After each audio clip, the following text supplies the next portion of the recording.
যখনই ভাবলাম বাবা সাদিয়ার মাকে নিয়ে পালিয়ে গেছেন, তখনই মনে মনে বললাম হালায় কামটা করলো কি। রাত তখন 9টা। তখনই বাবা দেখি বাসায় আসছেন, আর সাথে ঘুমটা পড়া একজন মহিলা।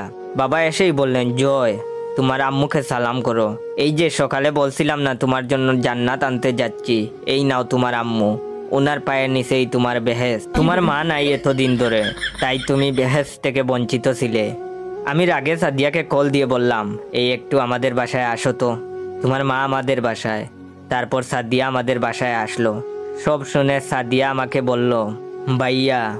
আমিও কোনো উপায় না পেয়ে সাদিয়াকে বললাম, আপু ওয়েট, গল্পটা শেষ করার আগে আমার অরিজিনাল টিকটক অ্যাকাউন্ট বাইসা বনফায়ার আর ইউজার নেম ইয়োর জয় অ্যাকাউন্টটাকে ফলো দিয়ে রাখেন। আজ থেকে সাদিয়া আর আমি ভাই বোন হয়ে গেলাম। এভাবে কয়েকদিন গেল। হঠাৎ বাবা আমাকে একদিন বললেন, জয়, তুমি কেমন জানি জান্নাত থেকে বঞ্চিত হচ্ছ, এভাবে চললে তোমাকে জাহান্নামে যেতে হবে। আমিও মনে মনে ভাবলাম, ঠিকই, আমাকে লুচ্চামি বাদ দিতে হবে আর প্রতিদিন 5 ওয়াক্ত নামাজ পড়তে হবে।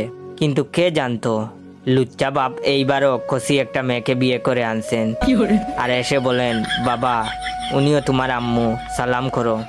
মায়ের পায়ের নিচে সন্তানের বেহেশত। তুমি সাদিয়ার মাকে সালাম করো না কেন জানি আমি বুঝি না, তাই তোমার জন্য নতুন আম্মু নিয়ে এসেছি।